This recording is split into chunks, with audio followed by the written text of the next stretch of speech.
Sudah selesai ya Bapak Ibu? Sudah. Oke, sudah dapat nilai grand totalnya? Sudah. Apakah yang di bagian tetap? Iya.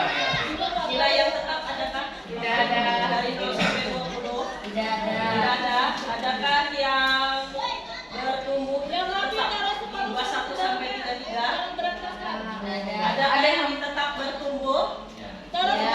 Di bagian tetap bertumbuh 34 sampai 44? Iya.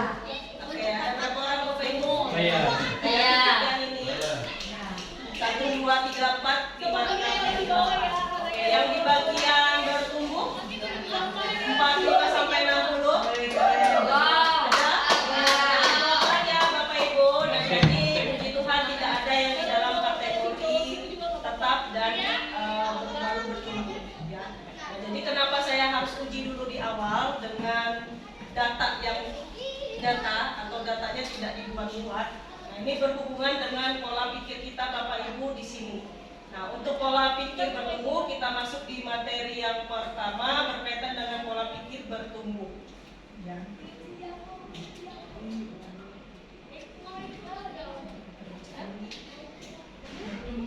Sama ya. Oke.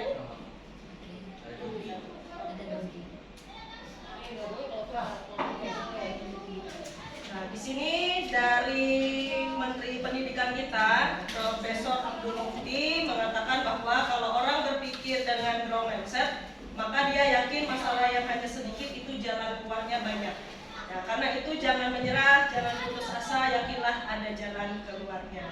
Nah, kenapa ini dikaitkan dengan materi kita pada hari ini? Jadi ini berkesinambungan dengan pembuatan modul ajar kita. Nah, kenapa tadi ada penilaian dulu di awal supaya tahu di mana sih letak cara berpikir masing-masing dari Bapak Ibu guru yang menghadapi suatu tantangan, ya terutama di dalam dunia pendidikan itu kan pasti selalu ada perubahan ya secara mendadak. Apakah kita akan menyerah sampai di situ saja kah? Apakah kita hanya stuck di tetap mengikuti ya atau kegiatan pembelajaran yang sebelumnya kah, atau kita ada mencoba untuk berubah ya di dalam setiap kegiatan pembelajaran yang kita lakukan di sekolah.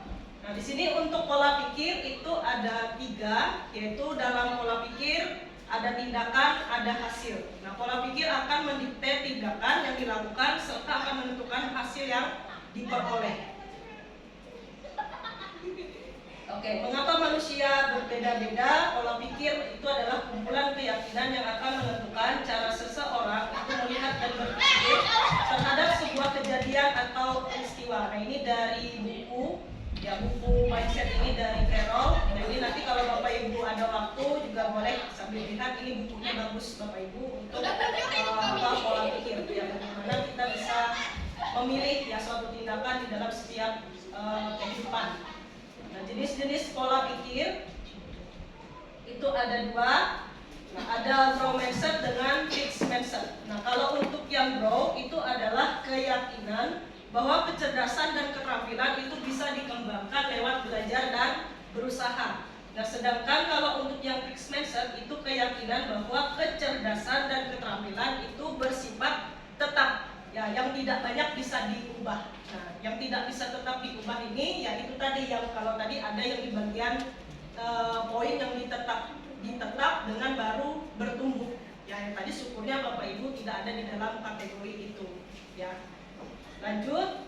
Nah, di sini untuk pola pikir tetap dengan pola pikir bertumbuh itu ada perbedaan. Nah, kalau kita bisa singkat, yang satu itu boleh supaya bisa diingat, yang satu PPT, yang satu PB.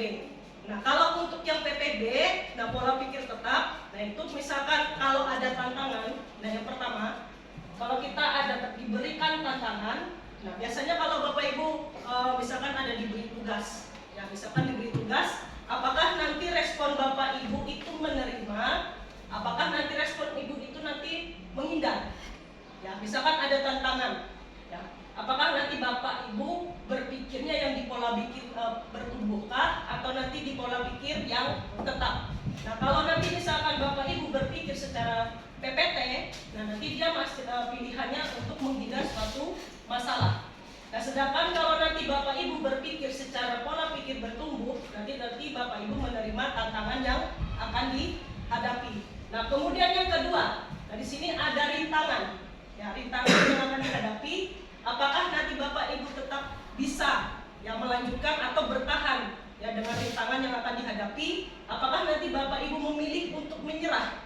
Ya, kalau menyerah berarti dia stuck di sebelumnya, ya kan, berarti tidak ada mau mengubah diri. Kemudian yang ketiga ada usaha. Nah, usaha di sini misalkan mau maju, ya misalkan mau maju. Nah, kalau mau maju apakah itu kita anggap sebagai ya sudahlah, nggak mau, ngapain kita harus lanjutkan lagi atau mau jadi sukses kan ibaratnya. Nah, atau kita ada usaha, nah usaha itulah yang jadi peluang kita. Oh, kalau saya semakin maju untuk berpikir, nah ini menjadi peluang saya ya untuk semakin bertumbuh. Apakah semakin bertumbuh atau semakin mundur?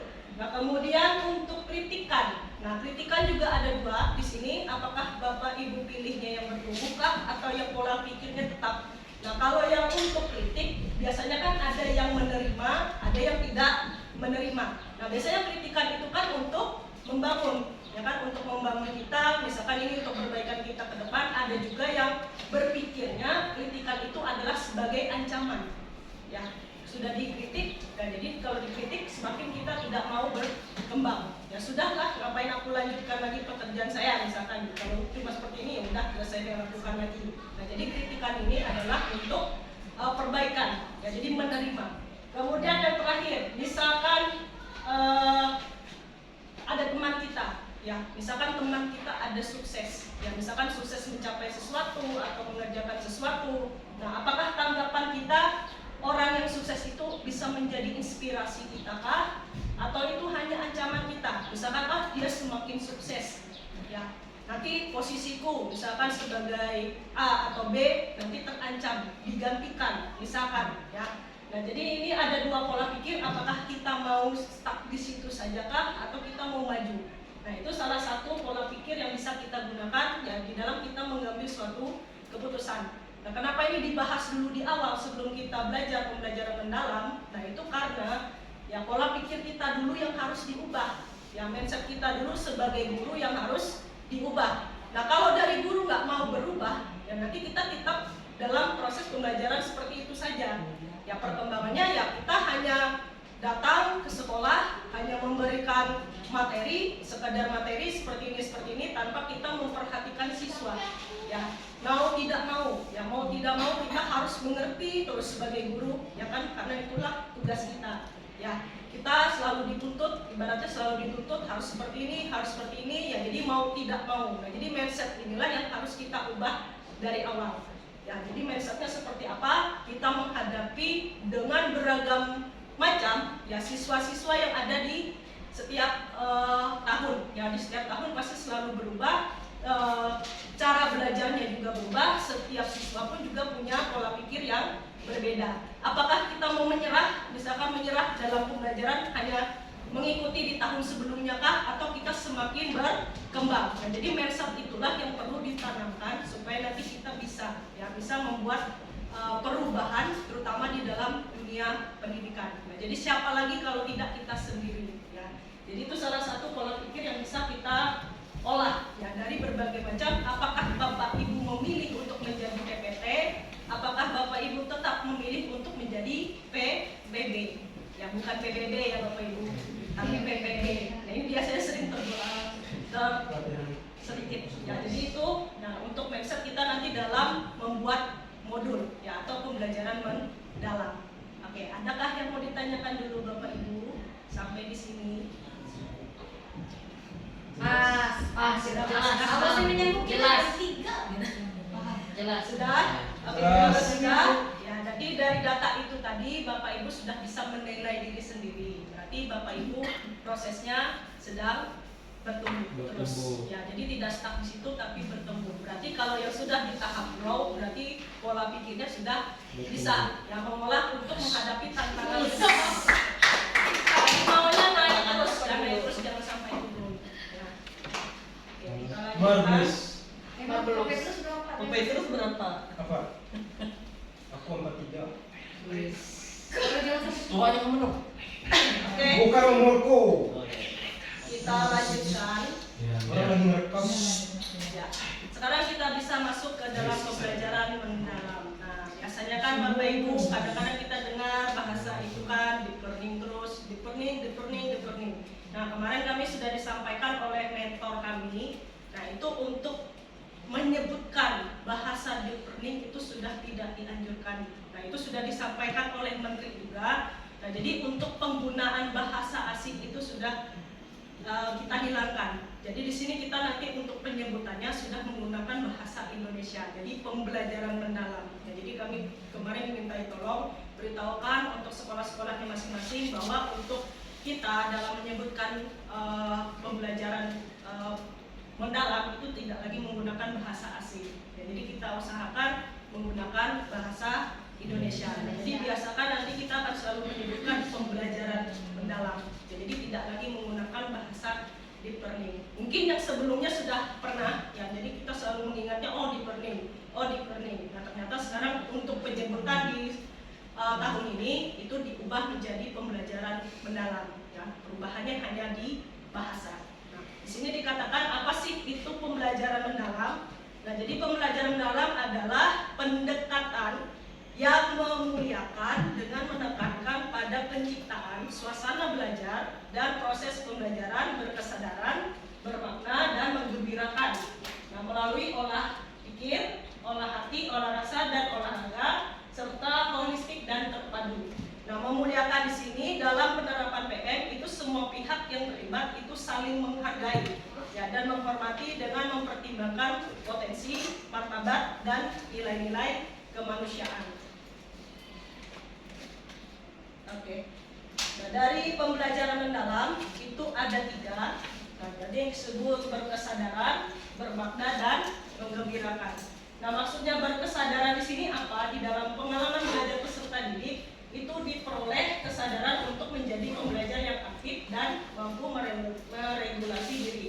Nah, berkesadaran di sini biasanya kan kalau kita masuk ke dalam kelas, kondisikan siswa itu ya di dalam kegiatan pembelajaran dia memiliki kesadaran untuk mengikuti kegiatan pembelajaran. Biasanya waktu kita masuk masih ada siswa yang masih asik ngobrol sendiri atau masih belum siap biasanya, atau yang masih makan atau apa. Berarti di dalam kondisi itu siswa kita masih belum memiliki kesadaran.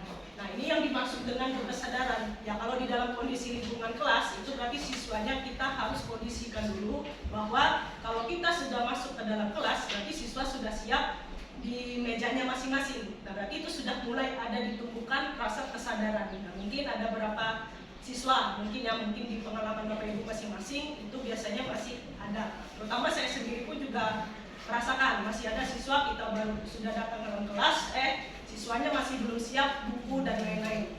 Kemudian yang kedua, bermakna. Peserta didik dapat merasakan manfaat dan relevansi dalam hal-hal yang dipelajari untuk kehidupan. Nah, bermakna di sini, apakah kegiatan pembelajaran yang sudah kita kasih itu memiliki makna untuk anak-anak itu? Ya, apakah dia berkesan atau tidak? Apakah hanya ikut di dalam pelajaran, tapi dia tidak terlibat di dalam kegiatan pembelajaran? Ya, maknanya apa sih? Apa yang bisa dia dapatkan dalam hal itu? Apakah relevan di dalam kehidupan sehari-hari? Nah, itu salah satu contoh dari kegiatan bermakna. Sehingga semoga pelajaran yang kita berikan di dalam kelas itu ada makna untuk kehidupan sehari-hari, dikaitkan di dalam kehidupan sehari-hari. Kemudian menggembirakan. Nah, namanya juga sudah menggembirakan. Apakah situasi di dalam kelas itu mampu menciptakan suasana yang menyenangkan? Ya, Bapak Ibu sendiri yang bisa menilai apakah kita sudah menciptakan. Menggembirakan di sini bukan artinya begini Bapak Ibu, bukan menggembirakan bermain terus maksudnya di dalam kelas, tapi ada maknanya di dalam kegiatan pembelajaran. Ya, belajar sambil bermain lah, ibaratnya untuk menciptakan suasana supaya tidak kaku. Ya. Oke, yang berikutnya ada olah pikir, olah rasa, olah hati, dan olah raga. Nah, untuk olah pikir merupakan proses pendidikan yang berfokus pada penguasaan akal, budi, kognitif, kemampuan memahami, menganalisa, dan memecahkan masalah. Kemudian ada olah rasa. Pendidikan bertujuan untuk mengembangkan etika, empati, dan kemampuan menghargai keindahan serta hubungan antar manusia. Yang berikutnya ada olah hati, proses pendidikan untuk mengasah kepekaan batin, kemudian budi pekerti, serta menanamkan nilai moral dan spiritual. Yang terakhir ada olahraga, merupakan bagian dari pendidikan yang bertujuan untuk menjaga dan meningkatkan kesehatan fisik, kekuatan tubuh, serta membentuk karakter melalui kegiatan jasmani. Kira-kira kenapa ada olahraga? Tiba-tiba di sini dimasukkan untuk kegiatan pembelajaran mendalam itu ada olahraga. Supaya tetap sehat, ya, mengikuti pelajaran supaya konsentrasi saya bikin suasana gembira. Kesehatan adalah kesehatan untuk bisa berpikir. Ya, jadi dari keempat ini sudah berkaitan di dalam kegiatan pembelajaran mendalam. Oke, yang berikutnya, nah sekarang kita masuk ke kerangka kerja dalam pembelajaran mendalam.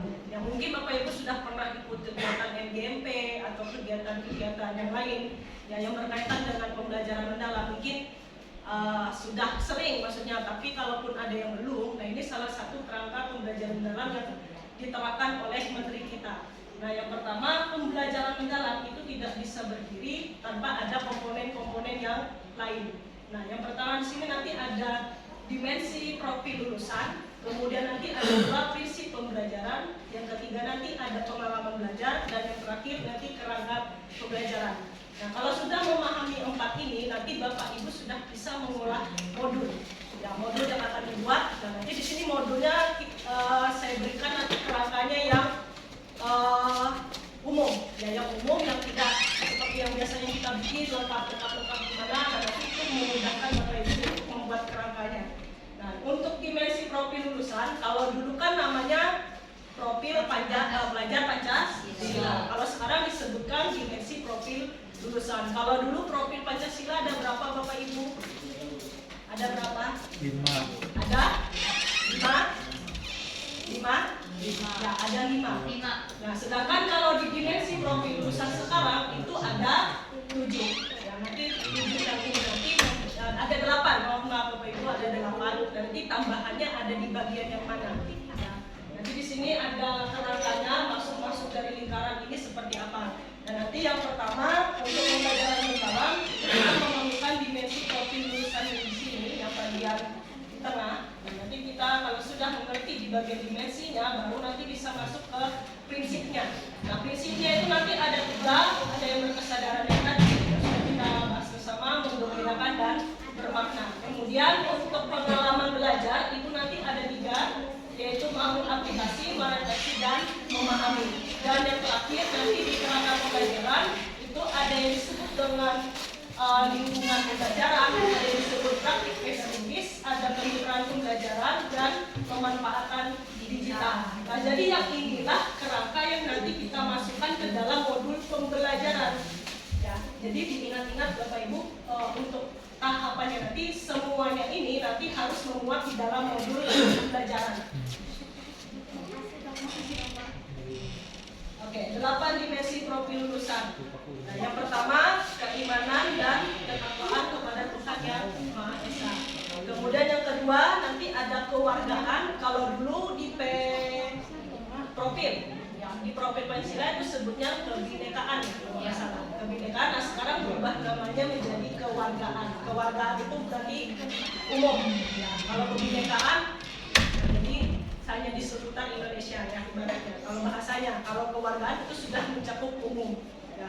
Kemudian ada penalaran kritis, ada kreativitas, ada kolaborasi, ada kemandirian, ada kesehatan, ada komunikasi. Berarti tambahannya ada di komunikasi dan kesehatan. Ya. Kenapa ada di kesehatan? Di sini di dalam pembelajaran mendalam. Makanya dikaitkan juga dengan yang ada senam anak Indonesia hebat, kan Bapak Ibu, itu sudah menanamkan juga di dalam prinsip pembelajaran mendalam. Makanya ditambahkan untuk kesehatan, makan sehat dan bergizi, kemudian ada senam yang kita lakukan sehari-hari. Nah, itu sudah menerapkan prinsip dari pembelajaran mendalam. Kalau tubuh kita sehat, kalau tubuh siswa kita juga sehat secara makanan, ya, dengan fisik, berarti nanti proses pembelajaran pun juga mempengaruhi. Ya, kalau tubuh kita tidak sehat, ya percuma mau belajar seperti apa juga bisa secara penuh ya. Kemudian untuk prinsip itu ada 3. Nah, kalau kami kemarin diajarkan supaya ingat, kalau prinsip itu ingatnya BBM. Ya, ingatnya BBM Bapak Ibu. Kalau sudah berbicara prinsip, ingatnya BBM. Nah, BBM ini maksudnya apa? Yang pertama tadi yang kita bahas ada berkesadaran, ada bermakna, ada menggembirakan. Kemudian yang berikutnya pengalaman. Kalau tadi prinsip, sekarang pengalaman. Nah, pengalaman itu ada 3. Memahami, mengaplikasi, dan merefleksi. Nah, kalau memahami, kalau untuk siswa itu kita memberikan pengetahuan ya agar dapat memahami konsep yang kita mau ajarkan. Siswa ini paham atau tidak. Jadi nanti di dalam modul itu berarti kita kasihkan tujuan apa yang mau kita sampaikan untuk kegiatan pembelajaran. Mengaplikasikan, apakah siswa bisa mengaplikasikan apa yang sudah kita ajarkan atau belum. Nah, yang ketiga merefleksikan. Nah, sama mungkin seperti yang kita pernah sudah ajarkan di dalam kelas, apakah kita merefleksikan kembali ya tugas-tugas ataupun materi yang sudah kita sampaikan, apakah mereka merespon balik. Ya, umpan baliknya apa sih dalam kegiatan pembelajaran hari ini? Apakah bermakna bagi mereka atau hanya sekedar lewat di dalam kegiatan pembelajaran? Oke, yang berikutnya kerangka pembelajaran itu ada 4. Yaitu pertama ada praktik pedagogis, yang kedua kemitraan pembelajaran, yang ketiga lingkungan pembelajaran, dan yang keempat pemanfaatan digital. Nah, di dalam kerangka pembelajaran nanti, ya ini ada yang disebut dengan praktik pedagogis. Nah, praktik pedagogis ini itu adalah strategi pembelajaran kita. Ya, yang sesuai dengan kelas itu kira-kira pakai strategi pembelajaran apa? Ya, biasanya kalau di matematika, biasanya kalau tidak discovery learning, kalau tidak penemuan masalah. Nah, jadi setiap mapel itu punya strateginya masing-masing. Nah, kemitraan pembelajaran. Nah, selama ini saya kurang tahu kalau di sekolah kita apakah sudah ada bentuk kemitraan kita. Nah, kalau nggak salah mulok, ya bukan mulok ya. Yang ada PPDAM itu apa? Prakarya. Nah, itu sudah salah satu bentuk kemitraan. Kita ada bekerja sama dengan pihak luar. Jadi tidak hanya di dalam sekolah. Ya, jadi tidak hanya di dalam lingkup sekolah, kita juga punya mitra kita dengan orang lain untuk menunjang kegiatan pembelajaran kita. Ya, itu sudah salah satu berarti sekolah kita juga sudah menerapkan kemitraan itu. Ya, atau ada yang pergi ke museum, ya atau pergi kemana. Jadi itu sudah menerapkan kemitraan. Jadi mitra kita tidak hanya seputar rekan sejawat, ya atau hanya sekedar dengan siswa. Nah, itu salah satu. Ya, atau kemitraan kita bisa dengan lintas mata pelajaran. Ya, misalkan mapel IPA, ya nanti bisa kolaborasi dengan mapel apa yang sesuai dengan mapel itu. Ya, mapel IPA juga ada, di mapel MTK juga ada. Nah, kalau kemarin saya coba kasih contohnya. Misalkan kalau matematika tuh bisa lintas ilmunya dengan IPA. Gimana? Misalkan ada pelajaran statistika. Nah, statistika itu kan biasanya mengolah data.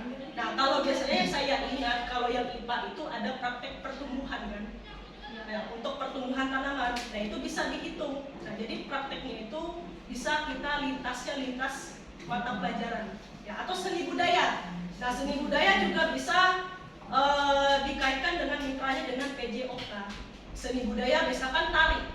Ya, kalau tari. Nah, biasanya kan kalau di PJOK ada senam kan. Nah, senam itu juga sudah melakukan gerak tari atau gerak tubuh. Nah, itu salah satu mitra yang bisa kita jalin. Jadi tidak hanya kita dengan rekan sejawat, bisa dengan orang lain. Nah, itu salah satu. Kemudian lingkungan pembelajaran. Nah, bisa di ruang sekolah, bisa di ruang virtual atau di luar lingkungan sekolah. Nah, itu salah satu lingkungan pembelajaran yang hanya terpatok di dalam kelas. Atau di ruang perpustakaan juga bisa, atau di ruang lab IPA juga bisa. Nah, dan seterusnya sesuai dengan kebutuhan guru mata pelajaran. Yang terakhir, pemanfaatan digital selalu saja di setiap kita, ya di dalam perkembangan teknologi selalu dikaitkan dengan pemanfaatan digital. Mungkin Bapak Ibu sudah masing-masing punya ya strateginya masing-masing di mana sih pemanfaatan digital yang digunakan untuk kegiatan pembelajaran. Nah, biasanya pasti ada yang pakai Quizzes, ada Google Form, ya kemudian ada YouTube mungkin dan lain-lain. Dan itu juga salah satu kita sudah terapkan di sekolah. Tapi kalau ada yang lebih baik lagi, silakan dilanjutkan. Ya, Oke, nah, jadi di sini saya menyimpulkan untuk pembelajaran mendalam. Nah, jadi di situ ada 4. Ya. Jadi kalau mau diingat atau disingkat itu saya mengingat dengan angka, yaitu 8, 3, 3, 4. Ya. Maksud dari 8, 3, 3, 4 ini apa? Kalau 8 berarti kita ingatnya dimensi, profil, lulusan. Ada 8, kemudian prinsip pembelajaran tadi ada 3, yaitu ada berkesadaran, bermakna, dan pembelajaran BBM itu tadi. Ketiga, ada pengalaman belajar, memahami, mengaplikasi, dan merefleksikan. Yang terakhir, keempat, itu tadi kerangkanya, yaitu praktik pedagogis, kemitraan, lingkungan pembelajaran, dan pemanfaatan digital. Nah, inilah kerangka yang akan kita masukkan ke dalam modul pembelajaran. Nah, yang berikutnya, peran guru dalam pembelajaran mendalam. Nah, menjadi aktivator, kolaborator, dan pengembang budaya belajar. Nah, aktivator di sini untuk guru sebagai stimulasi peserta didik untuk mencapai tujuan pembelajaran, keberhasilan, ya, dan menstimulasi setiap level pencapaian yang lebih tinggi. Kemudian kolaborator, guru membangun kolaboratif, inquiry dengan peserta didik, rekan sejawat, dan keluarga, entah itu masyarakat atau mitra yang lain. Kemudian yang terakhir, pengembang budaya belajar. Guru memberikan kepercayaan dan peluang mengambil resiko kepada peserta didik untuk mengembangkan kreativitas dan inovasi. Oke, implementasi pembelajaran dalam ada 3, perencanaan, pelaksanaan, dan asesmen. Nah, mungkin Bapak Ibu sudah tahu kan untuk proses asesmen itu. Ada berapakah asesmen Bapak Ibu yang Bapak Ibu tahu? Ada 3. Yang pertama, asesmen awal, asesmen proses di dalam prosesnya, terus dalam akhirnya. Nah, biasanya untuk asesmen di awal biasanya kita bisa melakukan tes diagnostik atau boleh menggunakan pertanyaan pemantik. Nah, itu sudah salah satu kita bisa mengetahui apakah mereka memahami untuk materi itu atau seperti apa. Ya, kemudian kalau yang di dalam setiap proses pembelajaran itu biasanya di dalam mereka melakukan kegiatan berkelompok, ya berkelompok atau mengerjakan LKPD dan lain-lain. Nah, kalau untuk yang di akhir, tes akhir, apakah mereka memahami seluruh materi yang sudah diajarkan? Ya, berarti sudah tahu ya Bapak Ibu asesmennya. Oke, nah sekarang baru kita masuk ke modul. Ya. Perencanaan pembelajaran, yang pertama ada identifikasi, kedua nanti ada desainnya, yang ketiga nanti ada asesmen, yang keempat ada asesmen. Ya, jadi ada pengalaman belajar dan asesmen. Nanti 4 ini akan kita tuangkan di dalam modul pembelajaran. Nah, sekarang baru kita masuk di akhir. Ya, inilah modulnya. Nah, ini modulnya sudah yang paling simpel Bapak Ibu. Ya, jadi nanti gini. Misalkan Bapak Ibu masih punya RPP ataupun masih punya kurmer, ya modul kurmer yang sebelumnya itu masih bisa digunakan Bapak Ibu. Jadi tinggal ditambahkan item ini saja. Ya, jadi sudah punya nih RPP kemarin. Jadi apakah? Nah, jadi bisa Bapak Ibu identifikasi sendiri. Apakah ada yang memuat peserta didiknya, materi pembelajaran, adakah dimensinya? Nah, jadi dimensinya di sini kan tadi ada 8. Nah, jadi kalau bisa dibuat saja semuanya. Jadi nanti saat kegiatan pembelajaran kita tinggal tahu dimensi apa yang sudah terlaksana. Ya, di dalam sini atau nanti di modul itu Bapak Ibu sudah tentukan. Oh, nanti untuk dimensinya nanti langsung ke penalaran kritis. Kemudian sudah kreativitas dan apa juga boleh. Nah, atau nanti kalau mau memudahkan boleh dibuat 8 itu tadi. Nanti kita tinggal centang. Kemudian ada CP, ada lintas dan ilmu, kemudian ada TP-nya, ada topik, ada praktik pedagogis. Praktik pedagogis tadi apa Bapak Ibu? Memuat strategi pembelajaran. Ya, strateginya apa? Ya, jadi sesuai kebutuhan Bapak Ibu. Kemudian ada kemitraan. Nah, untuk kemitraan di sini itu opsional. Ya, boleh wajib, boleh tidak. Ya, jadi sesuai kebutuhan. Kemudian ada lingkungan pembelajaran, apakah kita menggunakan lingkungan kelas atau ruang lab atau gimana, nah, itu boleh dimasukkan di dalam kegiatan lingkungan pembelajaran. Kemudian kalau pemanfaatan digital, biasanya pasti sudah kita gunakan PPT, ya kan, atau Quizzes atau Google Form, itu sudah bisa. Berarti kalau sudah ada memuat di RPP Bapak Ibu, berarti itu sudah memuat. Ya. Kemudian pengalaman belajar. Nah, pengalaman belajar itu seperti biasa Bapak Ibu, kalau sudah ada strategi kan, misalkan strateginya discovery learning misalnya. Nah, itu sintaknya juga sama. Cuma bedanya di sini kita menambahkan ya, yang mana yang bagian yang tadi ada prinsip. Ya, masih ingat tadi prinsipnya Bapak Ibu? Ada berkesadaran, bermakna dan nah, itu bisa dimasukkan di dalam modul itu Bapak Ibu. Yang manakah yang di bagian kegiatan itu yang dimulai dengan berkesadaran. Nah, biasanya kalau berkesadaran itu kan masuknya di kegiatan awal. Ya. Kemudian ada yang bermakna. Nah, bagian bermaknanya ini pasti sudah di proses kegiatan pembelajaran.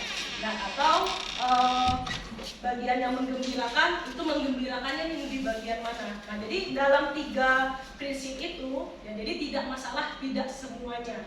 Ya, yang penting ada memuat dari prinsip pembelajaran, kemudian ada memahami, mengaplikasi dan merefleksi. Nah, itu dikasih keterangan. Nah, ini bagiannya yang mana? Ya, kalau di RPP-nya sudah ada, Bapak Ibu tinggal ditambahkan kata-kata itu tadi, ada prinsipnya tadi.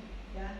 Kemudian ada penutup seperti biasa, dan yang terakhir asesmen. Nah, asesmennya itu harus ditunjukkan Bapak Ibu. Mungkin di RPP sudah ada tes pengetahuan, biasanya kan ada tes yang untuk praktek, yang kemudian ada yang observasi, yang untuk refleksi. Nah, itu juga bisa dimasukkan di dalam modulnya. Jadi sejauh ini mungkin di modul RPP atau modul kita itu sudah ada, tapi tinggal menambahkan item yang dibutuhkan itu tadi. Ya, hanya memperjelas yang manakah ini bagian mendalamnya. Nah, jadi si pembelajaran mendalam ini bukan strategi ya Bapak Ibu, jadi dia pendekatan saja.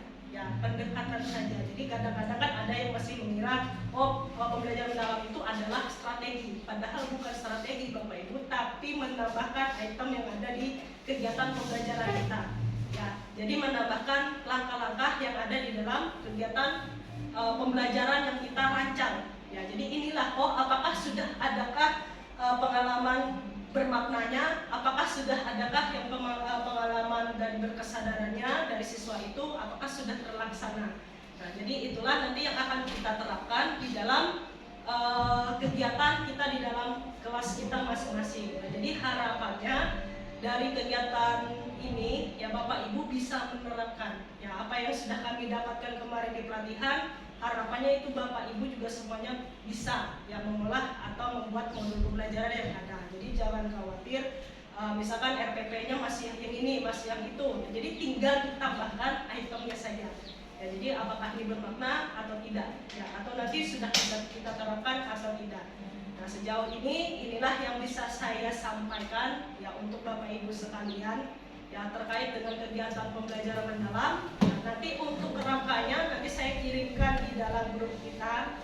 Ya, jadi nanti Bapak Ibu bisa kirim buat sendiri sesuai dengan kebutuhan mapelnya. Ya, misalkan mapel IPS nanti mau gimana membuat ininya, itu saya tinggal kasih kerangkanya saja. Bapak Ibu tinggal sesuaikan dengan kebutuhannya. Ya, mau tidak mau kita buat yang mengikuti yang ada. Ya, kalaupun sudah ada RPP-nya sekarang ataupun modul ajar yang ada sekarang, nanti Bapak Ibu tinggal menambahkan item yang sudah diberikan sesuai dengan pembelajaran mendalam. Nah, kan mungkin di RPP Bapak Ibu kan masih profil Pancasila kan. Nah, sekarang harus diubah menjadi 8 dimensi kelulusan. Ya, atau kemarin praktek pedagogis kemitraan, ya itu tadi silakan ditambahkan. Ya, adakah yang mau ditanyakan Bapak Ibu sampai di sini sejauh ini? Adakah Bapak Ibu? Jelas. Jelas. Oke, nah ini mohon maaf Bapak Ibu belum sempurna, tapi ini nanti jadi tugas kami untuk peserta. Nanti akan mencoba mempraktikkan juga di dalam kelas. Nah, ini gambaran yang sudah saya buat, contoh punya saya sendiri. Ya, tapi saya juga belum tahu ya apakah ini adakah sudah sesuai atau belum. Nah, ini salah satu contoh yang bisa saya buat. Ya, kalau untuk biasanya kan modul itu pasti ada identitas. Nah, kemudian tadi ada identifikasi peserta didik. Nah, misalkan materi ini apakah identifikasi awal kita tuh apa? Ya, misalkan pengetahuan dasarnya berkorelasi sehingga materi itu nanti seperti apa yang kita tahu bahwa materi kita itu nanti bisa mereka lakukan. Nah, kemudian ada identifikasi mata pelajaran, hubungannya materi itu dengan kehidupan sehari-hari itu seperti apa. Nah, kemudian dimensi profil lulusan. Nah, kalau saya di sini bikin langsung 8. Ya, tapi nanti tinggal dicetak. Ya, yang mana nanti yang digunakan, apakah yang sudah dipenuhi oleh peserta didik. Nah, kalau di sini ada kolaborasi kemandirian dengan penalaran klinis, karena matematika pasti mungkin perlu penalaran. Kemudian kolaborasinya di mana? Kolaborasinya yang di dalam kegiatan pembelajaran siswa. Ya, kelompok kemandiriannya yaitu bisa mengerjakan tugasnya masing-masing. Nah, itu salah satu yang saya pilih. Nah, kalau CP itu sesuai CP Bapak Ibu masing-masing. Ya, mapelnya, data capaian pembelajaran di dalam materi itu. Nah, lintas disiplin ilmu di sini saya coba ada 3, ada IPS, ada PJOK, ada IPA. Yang lintasnya maksudnya di sini materinya dikaitkan juga hubungannya dengan mapel itu. Ya, bukan berarti saya panggil Pak Rio, panggil ini, itu tidak. Maksudnya materinya yang dikaitkan dengan mapel itu.